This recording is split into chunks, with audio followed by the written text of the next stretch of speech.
दोस्तों, हर एक इच्छाधारी नागिन के पास उसकी नागमणि जरूर होती है। कहते हैं जब स्वाति नक्षत्र की पहली बारिश होती है तो उसकी पहली बूंद कोबरा सांप के मुंह में अगर चली जाए तो वह सांप अपने मुंह से नागमणि उत्पन्न करता है। जब एक सांप नागमणि पा लेता है तो उसमें कई सारी शक्तियाँ आ जाती हैं, जैसे कि नाग का मनुष्य रूप धारण करना, मनचाही जगह पर पलक झपकते ही पहुंच जाना, अपना आकार कितना भी बड़ा कर देना और कितना भी छोटा कर लेना। ये सभी शक्तियाँ उसके पास आ जाती हैं। कहते हैं नागमणि की रोशनी बहुत ही ज़्यादा तेज होती है कि इसका प्रकाश कई किलोमीटर दूर से भी देखा जा सकता है। परंतु दोस्तों, एक इच्छाधारी नागिन अपने नागमणि को हमेशा लोगों की नज़रों से छुपा कर रखती है, परंतु जब भी कोई उसकी नागमणि उससे छीन ले तो नागिन का गुस्सा सातवें आसमान में होता है। ऐसी ही एक सच्ची घटना आज हम आपको बताने वाले हैं, जो कि बिहार के दरभंगा के एक ऐसे गांव में घटी जो कि जंगल के बिल्कुल करीब बसा हुआ है। इसी गांव में सौरभ और गोपाल नाम के दो व्यक्ति रहते थे।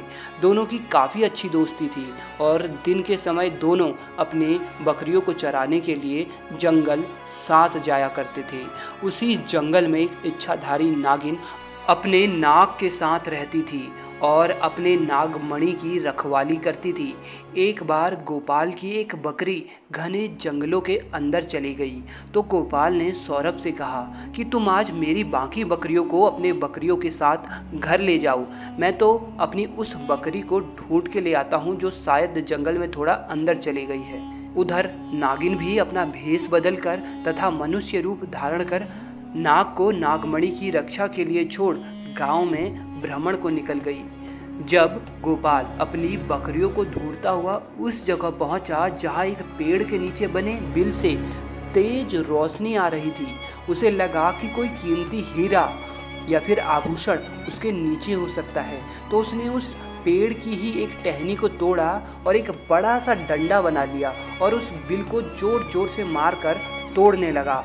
उस बिल को तोड़ते समय गोपाल बहुत तेजी से डंडे का वार कर रहा था, जिसमें से दो चोट नाग के बिल के अंदर मौजूद नाग को भी लग गई और नाग ने उसी समय अपना दम तोड़ दिया। जब गोपाल ने मरे हुए नाग को देखा और उसके पास तेज चमकती मणि को देखा तो वो समझ गया कि वो चमकती चीज नागमणि ही है। उसने पहले नाग को डंडे से हिलाया और यह सुनिश्चित किया कि नाग मर गया है या जिंदा है। फिर उसने जब देखा कि नाग मर गया तो उसने अपने जेब से रुमाल निकालकर उसके अंदर उस नागमणि को रख लिया और भागता हुआ तेजी से घर को निकल गया और भूल गया कि वो बकरी को ढूंढने जंगल में आया था और वो बकरी अभी भी जंगल में रह गई। इधर जब नागिन वापस अपने बिल की तरफ लौटी तो जैसे ही उसने नागमणि गायब पाई और अपने नाग को मरा हुआ देखा तो वह गुस्से में आग बबूला हो गई। उसने अपनी शक्ति से नाग की आंख में देखा और जान लिया कि ये हरकत किसकी है। गोपाल ने बहुत बड़ी गलती कर दी थी कि उसने नाग के शरीर को वैसे ही उस जंगल में छोड़ दिया था। अगर वह नाग के शरीर को उसी समय जला देता तो शायद नागिन को गोपाल के बारे में पता ही नहीं चलता। उधर गोपाल बहुत खुश था क्योंकि उसे दुनिया की सबसे शक्तिशाली चीज नागमणि जो मिल चुकी थी। गोपाल जब घर पहुंचा तो सबसे पहले उसने नागमणि अपने हाथ में पकड़ी और यह इच्छा जताई कि उसकी खोई हुई बकरी उसे मिल जाए। दोस्तों, चमत्कार हुआ कि अगले ही पल वह बकरी उनके घर के दरवाजे पर थी। गोपाल ये सब देखकर बहुत खुश हो गया। उसने नागमणि की सहायता से अपने घर को ही बदल दिया और अब वह गांव का सबसे अमीर इंसान बन चुका था और वह केवल और केवल नागमणि की मदद से। उधर नागिन अपने नाग का बदला गोपाल से लेने के लिए बेकरार थी, परंतु वह विवश थी क्योंकि गोपाल के पास नागमणि थी और वह तब तक गोपाल को नुकसान नहीं पहुंचा सकती थी जब तक उसके आसपास वो नागमणि हो। दोस्तों, कहते हैं कि इच्छाधारी नागिन बगैर नागमणि के भी कोई भी रूप धारण कर सकती है। अपनी इसी शक्ति का फायदा उठाकर नागिन ने एक सुंदर कन्या का रूप धारण किया और गोपाल किसी काम से दूसरे गांव जा रहा था तो उसके बीच रास्ते में बैठ गई और रोने लगी। जब गोपाल ने देखा एक बहुत ही सुंदर स्त्री रो रही है तो वह तुरंत बैलगाड़ी से नीचे उतरा और पूछा कि आप रो क्यों रही हो। तो नागिन के भेष में उस स्त्री ने कहा, मेरा नाम पायल है और मैं अपने पति के साथ दूसरे गांव में रहती थी, परंतु कल वह एक अन्य स्त्री के साथ शादी करके आ गया और मुझे मार मार कर घर से बाहर निकाल दिया है। मैं बेसहारा हूँ, लाचार हूँ। गोपाल को उस स्त्री पर तरस आ गया और उसकी सुंदरता से गोपाल बहुत आकर्षित भी हुआ। वह उसे अपने साथ घर ले आया। धीरे धीरे नागिन और गोपाल में दोस्ती शुरू हो गई और दोस्ती इतनी गहरी होती चली गई कि गोपाल को पता ही नहीं चला कि कब वह उस स्त्री से प्यार में फंस चुका था। एक दिन गोपाल और पायल यानी वो नागिन दोनों घूमने के लिए गए और एक जगह एकांत पाकर पायल ने गोपाल से पूछा, तुम्हारे गले में ये चमकती सी चीज़ क्या है? तो गोपाल बोला, कुछ नहीं, एक साधारण सा आभूषण है, मुझे बहुत अच्छा लगा इसलिए मैं इसे गले में पहनता हूँ।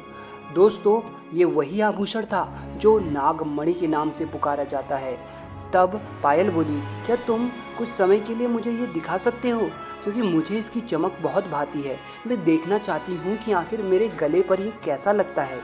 इस पर गोपाल चिल्लाते हुए बोला, नहीं, मैं तुम्हें ये नहीं दे सकता हूँ, इसके बदले तुम कुछ भी मांग लो, मैं तुम्हें दे दूँगा। इस पर पायल एकदम से गुस्सा होकर बोली, गोपाल, तुम तो कहते हो कि तुम मुझे अपने जान से भी अधिक प्यार करते हो और मैंने बस एक तुम्हारे गले की यह माला क्या मांगी, इस तुच्छ सी चीज़ के लिए तुम मुझे मना कर रहे हो और मुझ पर गुस्सा कर रहे हो। रहने दो, मैं जानती हूँ कि तुम्हारे लिए मैं ज़्यादा मायने नहीं रखती। परंतु गोपाल ने फिर न चाहते हुए भी अपनी वह माला निकाली और पायल को देते हुए बोला, ठीक है, कुछ समय के लिए तुम इसे पहन सकती हो, परंतु ध्यान से। पायल के हाथ में जैसे ही वो नागमणि आई, पायल का रूप एकदम से बदलने लगा। केवल एक पल में ही पायल एक सुंदर कन्या से एक भयानक कन्या के रूप में परिवर्तित हो गई। उसका चेहरा बिल्कुल नाग सा हो गया और उसने कई बार गोपाल को डसा और डस कर उसे मार डाला। नागिन का इंतकाम पूरा हो चुका था, उसने अपने नाक का बदला ले लिया था। तो दोस्तों, कभी भी एक नागिन के नाक को नहीं मारना चाहिए और साथ ही नागिन के नागमणि को तो भूल से भी नहीं छूना चाहिए, अन्यथा वह नागिन 7 जन्मों तक उस व्यक्ति का पीछा करती रहती है।